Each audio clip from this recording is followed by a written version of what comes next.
Bonjour mes photographes, bienvenue sur la chaîne La Pause Benoît. Aujourd'hui, un autre tutoriel dans Affinité Photo. Cette fois-ci, je vais vous montrer comment faire une bannière. Si par exemple vous avez une chaîne YouTube, vous savez probablement comment faire, mais pour ceux qui débutent ou ceux qui se demandent comment faire dans Affinité Photo, alors je vais vous montrer.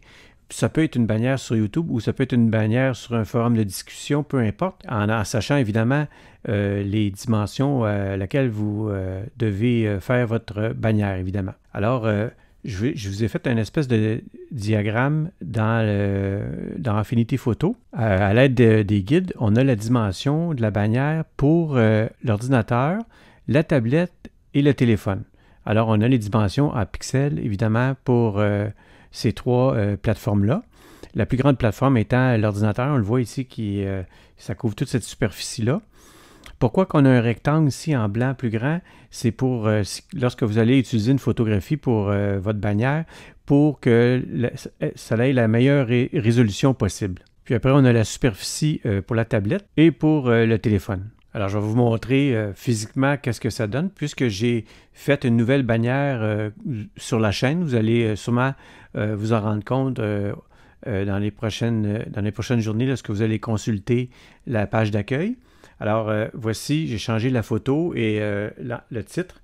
Puis vous voyez là, sur le téléphone intelligent, là, ça couvre la partie qu'on retrouve ici à l'écran au niveau du téléphone. Pour la tablette, bien évidemment, ça dépend de la grandeur de la tablette. Ici, j'ai une tablette sur Apple. Ce n'est pas les plus grandes tablettes, ce n'est pas les iPad Pro. Alors, on voit ici ce que ça donne sur un iPad régulier. Et maintenant, je vous montre directement à l'ordinateur sur la plateforme de YouTube. Alors, vous voyez que c'est beaucoup plus grand. C'est la grandeur maximale. Alors, on voit la partie de la photo. Et puis, moi, j'aurais pu combler avec la photo entièrement, mais pour le design, je préférais avoir deux carrés ici, un carré noir et un carré gris avec le titre « La pause Benoît ». Et puis, dans l'entête ici, j'ai les trois lettres qui composent La pause Benoît. Et puis, ça indique que c'est une chaîne sur la photographie et qu'il y a des tutoriels sur la chaîne. Maintenant, je vais vous montrer toutes les étapes pour la création de cette bannière. Alors, pour commencer, on va aller dans le menu Fichier d'Affinité Photo, puis on va cliquer sur Nouveau. Alors, pour créer la bannière la plus grande pour YouTube, il faut rentrer 2560 pixels de largeur par 1440 pixels de hauteur de page. Après, on va cliquer sur Créer. Par la suite, on va aller dans l'outil Rectangle. On va tracer un rectangle comme ça, sommaire. Puis, on va venir dans le panneau ici pour modifier notre rectangle pour qu'il y ait une grandeur s'adaptant à la grandeur d'un téléphone. Alors, on va rentrer les données 1546 pixels par 423. Ensuite, s'assurer que l'aimant ici, le magnétisme, soit bien enclenché.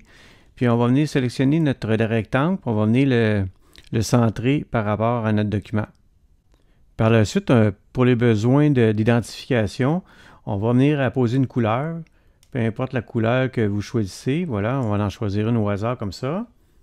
Là, on va venir apposer des guides sur notre document pour vraiment délimiter les différentes zones. On va aller dans le menu ici, puis on va cliquer sur Affichage et afficher les règles.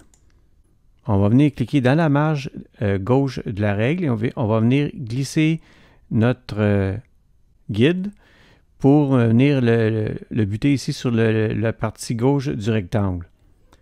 On va faire la même chose, mais pour la partie droite du rectangle.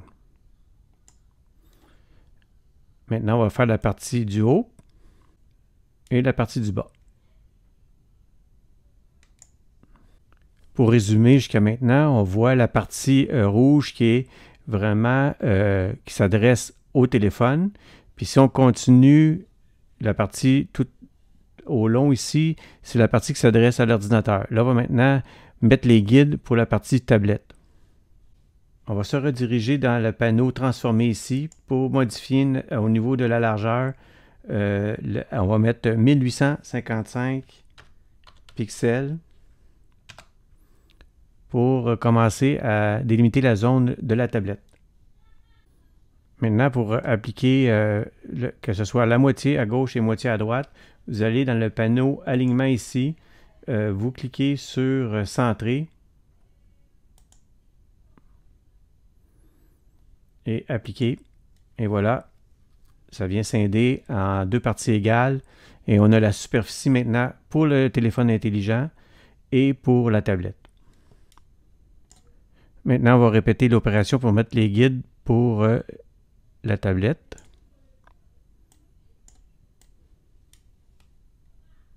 Voilà. On a maintenant les guides pour les trois plateformes, soit le téléphone, la tablette et l'ordinateur. Maintenant que c'est compliqué, on peut effacer notre calque rectangle. On a maintenant notre gabarit qui est complet. Maintenant, on va aller dans Affichage et puis on va aller verrouiller les guides. Maintenant, on va intégrer notre photographie dans le gabarit. Alors, j'ai une photographie ici que je vais sélectionner, puis je vais dire dans le menu Édition, Copier. Je vais revenir dans mon onglet Gabarit, et puis je vais revenir dans mon menu Édition et je vais dire Coller. Alors, ce qui est important, si on veut que la photographie couvre entièrement la bannière ordinateur, alors il faut que ma photographie rentre dans les guides ici. Alors, je vais venir, ni plus ni moins, réduire ma photographie. Alors, voilà, ma photo est bien positionnée. Peut-être la baisser un petit peu encore. Oui, elle est bien centrée. Mon photographe est bien centré dans la zone pour le téléphone ainsi que la tablette. Alors, je me suis gardé pour l'ordinateur deux carrés blancs ici, que je vais choisir l'outil rectangle. Je vais faire un rectangle ici et un rectangle ici. Un noir, un blanc. Je vais mettre la pause Benoît ici. Pour compléter, ça va être pour l'ordinateur.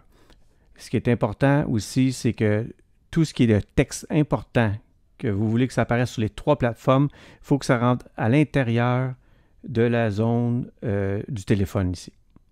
Alors, je vais vous montrer finalement le produit final.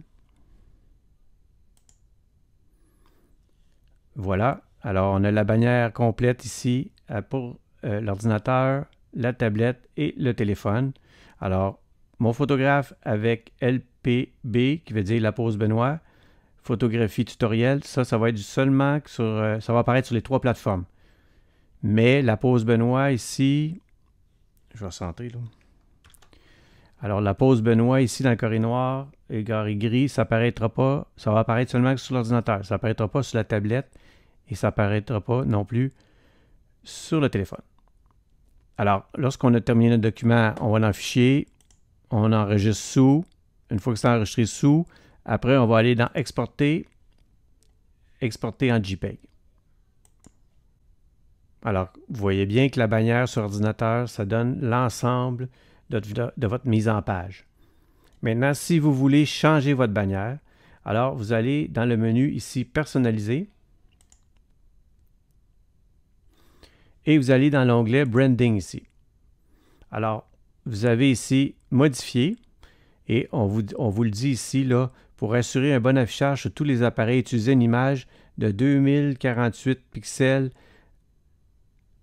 et 1152 pixels minimum, dont la taille ne dépasse pas 6 MO. Alors ça, c'est important à respecter. Mais lorsque vous allez créer votre bannière dans Affinity Photo, respectez toutes les données que je vous ai données, puis ça va bien aller. Alors, si vous voulez modifier puis importer votre photo JPEG, alors vous allez dans Modifier, choisissez votre document et puis le tour est joué. Vous allez cliquer après sur Publier. Alors, voici ce qui complète ce tutoriel sur la création d'une bannière pour votre chaîne YouTube. Alors, j'espère que vous avez apprécié cette vidéo. Vous pouvez laisser un commentaire, un petit pouce bleu, vous abonner à la chaîne si ce n'est pas déjà fait, ou partager, ça fait toujours plaisir. Et puis, on se dit à la prochaine. Merci, au revoir.